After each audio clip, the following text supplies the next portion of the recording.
जय हिंद। सशक्त आवाज लाइव में आपका स्वागत है। मैं राजेंद्र सोनी एक बार फिर हाजिर हूं आम जन से लेकर राजनीति और क्षेत्र की विभिन्न घटनाओं के साथ, पक्ष न विपक्ष, सिर्फ निष्पक्ष। बच्चों की शिक्षा के प्रति हमेशा समाज को जागरूक करने वाली समाज सेवी तथा शिक्षा एवं रोजगार क्रांति दल के संयोजक सत्यवीर सिंह मावी से हमारी मुलाकात उन्हीं के खजूरी स्थित आवास पर हुई। बच्चों की शिक्षा को लेकर हमेशा गंभीर रहने वाले सत्यवीर सिंह मावी ने चर्चा के दौरान चिंता व्यक्त करते हुए कहा, हमारे बच्चों को भिक्षा नहीं वो शिक्षा दीजिए जिससे उन्हें पढ़ाई के प्रति ललक पैदा हो सके और वो खुशी खुशी विद्यालय जा सकें। देखिए आज की ये रिपोर्ट। आज हम आपके यहाँ एक बार फिर मौजूद हैं चर्चा करने के लिए। बात शिक्षा की है और आप शिक्षा और रोजगार के ऊपर विशेष रूप से काम कर रही हैं, एक मिशन चला रही हैं। आप आज बच्चों के भविष्य को देखते हुए उनकी शिक्षा में कौन सी ऐसी खामी मानते हैं जो बच्चों के लिए घातक है? जैसा कि आपने कहा शिक्षा और रोजगार क्रांति, तो देखिए हम शिक्षा और रोजगार क्रांति मिशन लेकर एक जागरूकता अभियान चला रहे हैं, जिसमें हमारा सबसे पहला यही सवाल है कि हमारे बच्चों को शिक्षा भिक्षा नहीं शिक्षा चाहिए। भिक्षा का मेरा मतलब है कि हमें हमारे बच्चों को मिड डे मील का लालच देकर शिक्षा के लिए स्कूलों में आमंत्रित किया जाता है, जबकि ऐसा नहीं होना चाहिए। हमारा बच्चा स्कूल में शिक्षा के लिए सिर्फ शिक्षा के लिए ही जाना चाहिए और वो इतना उत्साहित हो शिक्षा के लिए, हमारे इतने संसाधन ऐसे हों जो वो खुशी खुशी वहाँ शिक्षा ग्रहण करने के लिए जाए, ना कि वो इस मानसिकता से जाए कि मुझे वहाँ मिड डे मील मिलेगा, और ना ही अभिभावकों के दिमाग में ये हो कि वहाँ हमारे बच्चों को मिड डे मील मिलेगा। तो सबसे पहला तो मेरा यही सरकार से, हमारे राजनेताओं से और हमारी अपनी पब्लिक से यही निवेदन है कि हमें अपने बच्चों के लिए भिक्षा नहीं उत्तम शिक्षा, संस्कारिक शिक्षा चाहिए। दूसरा, हमें ये राजनेता, आज की राजनीति इतनी गंदी और भ्रष्ट है कि इन राजनेताओं ने हमारे जरा से नौनिहालों को, बच्चों को जो है एक मुफ्त का लालच देकर उन्हें अभी से एक ऐसा निठल्ला बनाने का प्रयास किया है और अपने लिए एक ऐसा मजबूत वोटर खड़ा करने का प्रयास किया है ताकि हमारे बच्चे सिर्फ और सिर्फ उनके वोटर रहें, कहीं आगे कामयाब ना हो जी। क्योंकि उसमें लालच में आने के बाद ना तो बच्चा पढ़ पाएगा और ना ही आगे कुछ कर पाएगा। हम अपने साथियों से, अपने युवाओं से भी मेरी यही अपील है कि आप इसका बहिष्कार करें कि मुफ्त बिजली, मुफ्त पानी, मुफ्त राशन जी देकर ये हमें एक निठल्ला व्यक्ति बनाना चाहते हैं, ताकि हमारा दिमाग अपने कमाने के लिए, हमें कोई रोजगार करने के लिए ना चलकर सिर्फ और सिर्फ इनका एक वोटर बने रहना ही निश्चित रहे। हम सिर्फ इनका लालच देने का मतलब है कि ये हमें लालच दें, हम ये सिर्फ और सिर्फ इनके पीछे पीछे चलते रहें। ना तो हम राजनीति में आ सकते, अपने समाज की सेवा कर सकते, ना अपने देश की सेवा कर सकते। सिर्फ मुफ्त का लालच ये हमें देकर सिर्फ और सिर्फ हमें अपना वोटर रखना चाहते हैं। हमारी मांग है कि इन राजनेताओं को जो मुफ्त की सेवाएं दी जाती हैं, मुफ्त की सुविधाएं दी जाती हैं, वो बंद हों, क्योंकि ये सुविधाएं हमारे टैक्स के पैसे से दी हैं। ये टैक्स का पैसा देश के विकास के लिए लगे, जिससे नए नए रोजगार सृजित हों।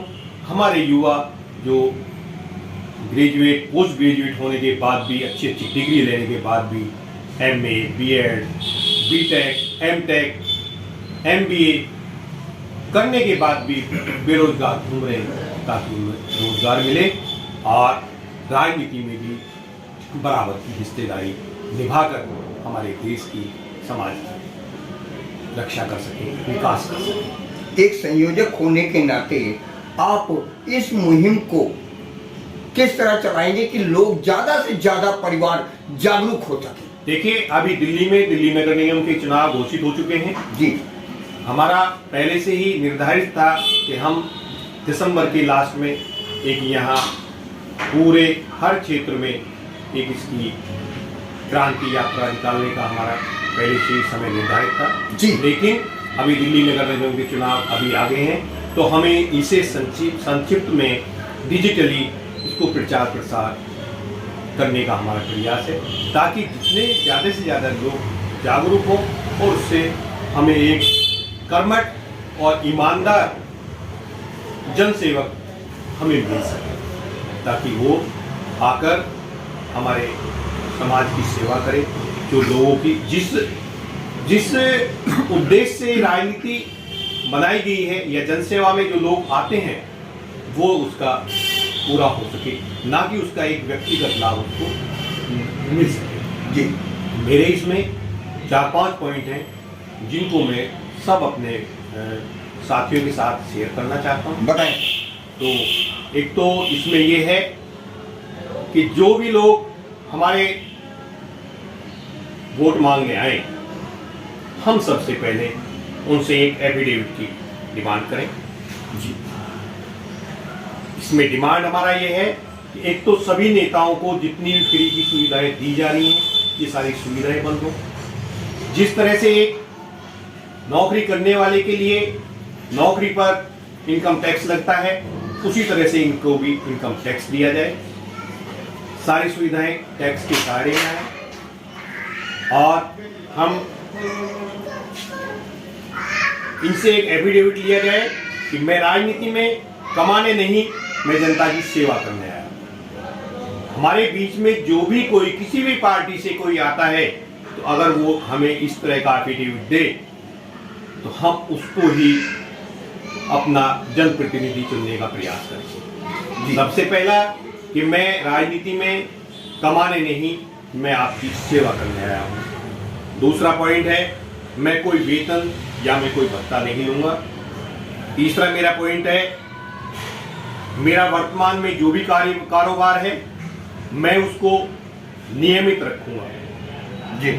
आज के टाइम में किसी का कोई कारोबार का पता नहीं है और राजनीति में आगे राजनेता बन के रोज पता नहीं क्या क्या वो करके कहां से कहां पहुंचे। जी, ठीक है ना। तो इसमें यह है कि मेरा जो आज का जो कारोबार है मैं अपने कारोबार को नियमित रख के जनसेवा करता रहूं। नंबर 4 पॉइंट है मैं जिस प्रकार से जनता के बीच में वोट मांगने आ रहा हूं, साल में उसी प्रकार से कम 2 बार अपने वोटर के द्वार द्वार आके उसके सुख दुख की खबर लूंगा। जी। आगे का मेरा पॉइंट है मैं अपनी इनकम का आज जो भी ब्यौरा दे रहा हूं प्रत्येक वर्ष में इस तरह से ब्यौरा देता हूं। तो हमारे ये 4-5 पॉइंट है जो मेरा सभी जनता से, सभी अपने भाइयों से, सभी युवाओं से यही निवेदन है कि हर व्यक्ति अपने जो भी प्रत्याशी आपके पास वोट मांगने आता है आप इस तरह का एक एफिडेविट उनसे मांगने का प्रयास करें। जो आपको ईमानदारी के साथ ये एफिडेविट जनता के सामने प्रस्तुत करता है आप उसको खुले दिल से वोट करें। बस इतनी ही इच्छाओं के साथ, इतनी ही उम्मीदों के साथ, इतनी अपेक्षाओं के साथ मैं आप सभी से यही निवेदन करता हूं कि अगर हमें देश का विकास करना है, समाज का विकास करना है तो इस मुफ्त रूपी कोढ़ की बीमारी है इसे खत्म करके एक रोजगार सृजित शिक्षा के लिए हम अपनी आवाज उठाएं और अपनी नई पीढ़ियों को सुरक्षित, उनका भविष्य सुरक्षित करें, अपने देश का भविष्य। आपकी इस मुहिम में आपके साथ और कितने लोग शामिल हैं? देखिए, मेरी मुहिम में हजारों लोग शामिल हैं जी। और उसमें दिल्ली और दिल्ली के बाहर के लोग भी बहुत हैं। मुझे डेली उनके साथ मीटिंग कर रहा हूँ, डेली उनके फ़ोन आ रहे हैं, बहुत लोग उत्साहित हैं और उन्हीं की सब बातों को लेकर हमारा ये दिसंबर लास्ट में हमने ये जो यात्रा शुरू करनी थी जी। वो दिसंबर लास्ट में है। वो तो हमारी फिर भी होगी, लेकिन इलेक्शन से पहले पहले हम ये अब इसको डिजिटली करेंगे। एक छोटा सा सवाल रह जाता है, आपने जो प्रत्याशियों के लिए शपथ पत्र की बात आपने कही है, आपको यकीन है कि जो प्रत्याशी हैं वो शपथ पत्र यानी हलफनामा भरेंगे, ये प्रण करेंगे? देखिए, उम्मीद तो बिल्कुल नहीं है, क्योंकि वहाँ भ्रष्टाचार की जड़ें जो हैं इतनी नीचे तक पहुंच चुकी हैं जी, कि उनको जी। एकदम से उखाड़ पाना बड़ा मुश्किल है जी। लेकिन कम से कम हम शुरुआत तो इस करें। बात को शुरुआत करेंगे, तो कम से कम आगे आने वाले तो कम से कम इस बात को सोचेंगे जी बिल्कुल। और सोचने के लिए उन्हें मजबूर भी होना पड़ेगा और जनता भी हमारी जागरूक होगी। आज एक है, कल आज 10 एक है, होगा, कल जी, 100 होगा, जी। 1000 होंगे। जब अभी तक हम उनसे कोई मांग ही नहीं कर रहे हैं, हम उनको चेतावनी नहीं रहे हैं, चेतावनी नहीं दे रहे हैं, जी। तो फिर तो कोई जरूरत ही नहीं है। लेकिन अगर हमारी अभी बात उठेगी, हमारे युवा भी इसके साथ हैं, हमारे साथ हैं, हमारे स्टूडेंट्स भी इस बात के साथ हैं, तो कम से कम कहीं ना कहीं से तो कुछ निकल के आएगा। जी। उम्मीद यही लेके चल रहे हैं हम।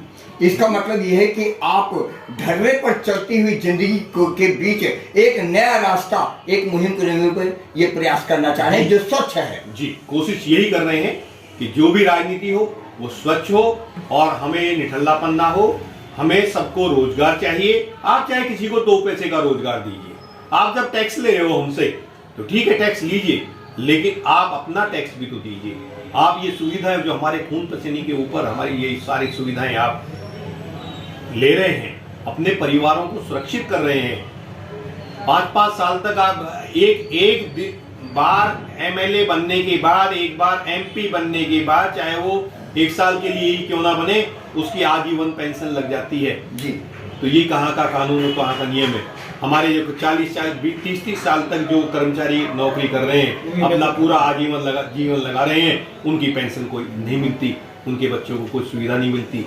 आपके बच्चे सिर्फ हमारे खून पसीने की कमाई पर, सिर्फ हमारे खून पसीने की कमाई पर, हमारे गरीबों का खून पसीना चूस कर। निश्चित रूप से आपका ये प्रयास स्वच्छता के लिए एक नई कड़ी साबित होगा। दिल्ली वालों को खास तौर से क्या संदेश देना चाहेंगे जिससे मिशन बन सके? देखिए, मेरा मीडिया से भी निवेदन है कि इस हमारी मुहिम को आप आगे बढ़ाने में, आप इसको कामयाब बनाने में, जन जन तक पहुंचाने में हमारा सहयोग करेंगे। और मैं जनता से यही निवेदन करूंगा कि साथियों, मुफ्त की बिजली, मुफ्त का पानी, मुफ्त का राशन लेकर ये हमारा खून चूस रहे हैं। आप इससे बाहर निकलकर आकर कम से कम इनसे 4 बातों का, 5 बातों का कम से कम एफिडेविट लेने का प्रयास तो करें। ये आपके द्वार आ रहे, एक बार कहकर तो देखें, तो शायद इस बार नहीं, हो सकता है अगली बार कोई ऐसा व्यक्ति है आगे प्रत्याशी बन के आए।